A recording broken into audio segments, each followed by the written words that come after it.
I feel like I've seen some people maybe not enjoy episode 3 as much as the rest of the episodes in the show. And obviously, that's fine, you know? To each their own, people can like what they like. But I wanted to emphasize the importance of Skip's story to the narrative of Hollanov's story in the show. In the books, too, I'd argue that applies to the rest of the Game Changers couples as well. To me personally, episode 3 was such a necessary part of the series. They're the queer joy that Tierney spoke so much about in his interviews.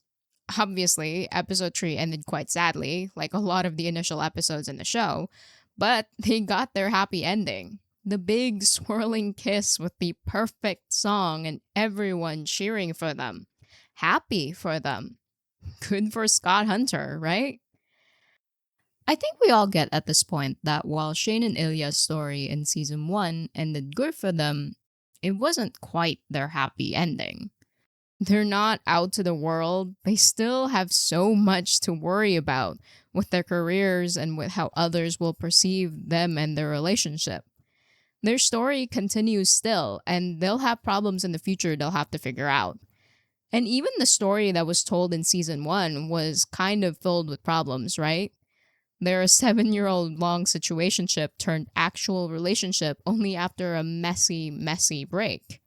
Their story is beautiful, but at the end of the day, still so rife with strife. That was a terrible rhyme. What am I doing? Scott and Kip. Their love was easy. They fell immediately and were able to admit that to themselves instantly. The obstacle in their relationship was never from their love, their feelings for each other. The problem with them was almost entirely external. It was Scott's fear of coming out. How the outside world would perceive his being gay, that was the crux of their problem. Scott's anxiety and fear in the art gallery hit really hard. And his shame afterwards for his fear also just killed me. Like, for me, it's so similar to every single time I feared being outed. It's that feeling of, why am I so afraid? I shouldn't be this terrified of liking who I like. Where is my courage? Where is my pride? You know? And I was initially not super on Kip's side with their whole wanting to be out versus wanting to hide thing. I mean, their relationship was like 2 months old. What the fuck does Kip want, right? But what I then realized was that Kip's problem wasn't that he wanted Scott to out himself to the world or to the general hockey populace. Kip didn't want to hide who he was. He wanted to tell his friends, his family, the people he cares about how happy he was, about this love that he discovered, and he wasn't able to do that because of Scott's paranoia. Kip is someone who is out. He's probably had these conversations, the conflict, the fear. He knows how difficult it is, and maybe that's why he initially agreed to go through it with Scott, who has always been 100% truthful with him. But Kip's allowed to change his mind, even if it would hurt. Kip threw himself into that relationship. He gave all of himself, and he felt the need to do so because of Scott's fear. And while he understood, he still felt like he was drowning, and he deserved to bring himself up for air. While Game Changer the novel isn't my favorite out of all the books, it is, in my opinion, a solid base. It built up elements to the rest of the series while being pretty light and maybe a little easier on its readers. Scott gets the Stanley Cup win. He gets the backing of his team, his family. He receives support from the general public. Hollanov doesn't. I mean, if you've noticed from all my ranting, maybe also if you've read the Game Changer novel and the Long Game novel, in those books, Skip and Hollanov are kind of parallels to each other, aren't they? Scott is obviously Shane's parallel. They both are considered golden boys in some way. They're both afraid of coming out and disappointing all the people who've been by their side since they were kids, basically.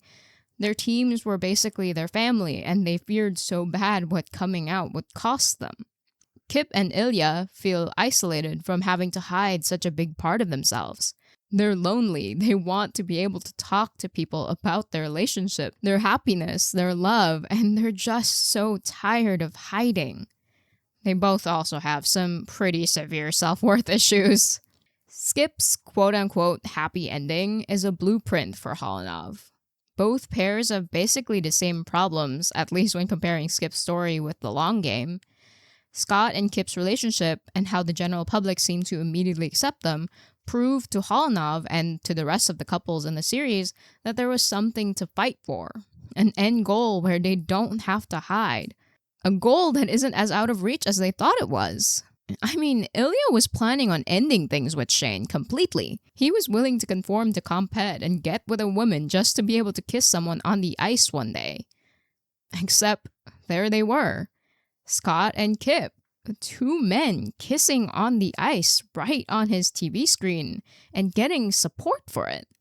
If they could do it, maybe Ilya and Shane's relationship might not be doomed to fail after all.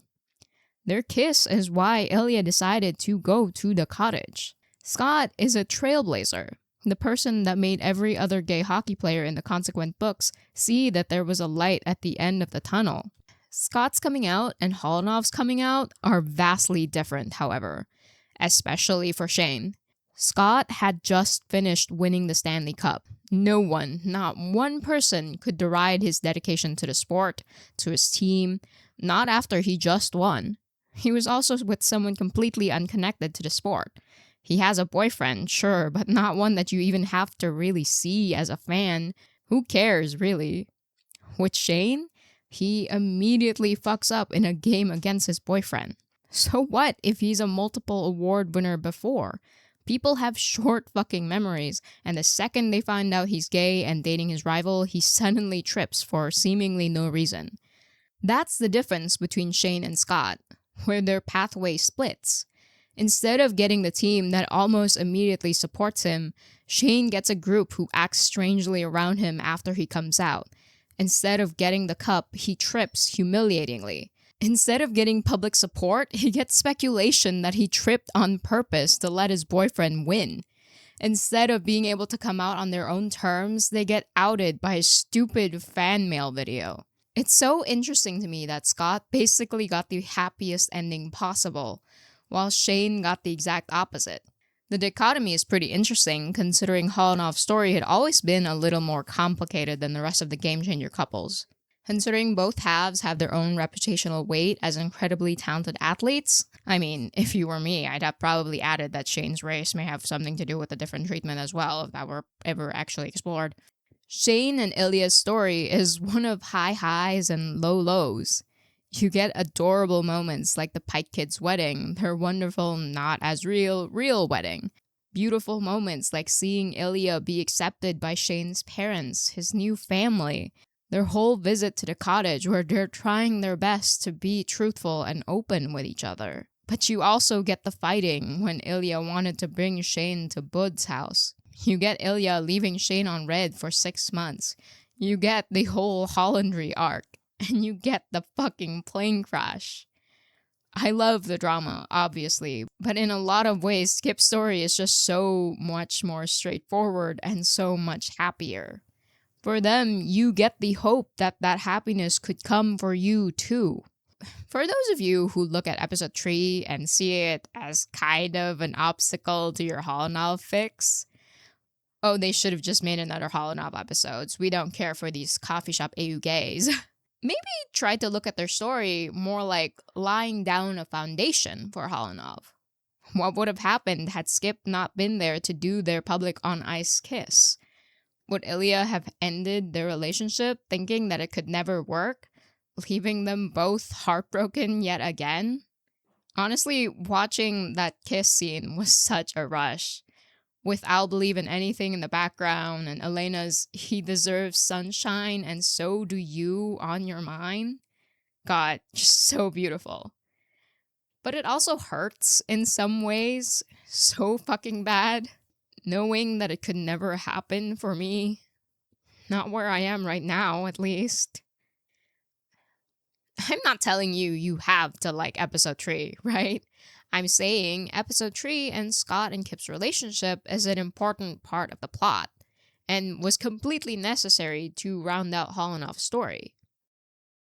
And that's the end of the video. Thank you for watching. So sorry this video is a little later than usual. I was having trouble coming up with ideas for what to write. I actually already have the next video kind of written, so hopefully they'll come out a bit faster. I wanted to discuss the plane crash and the very personal beef I have with that arc from the long game. Look forward to that, I guess.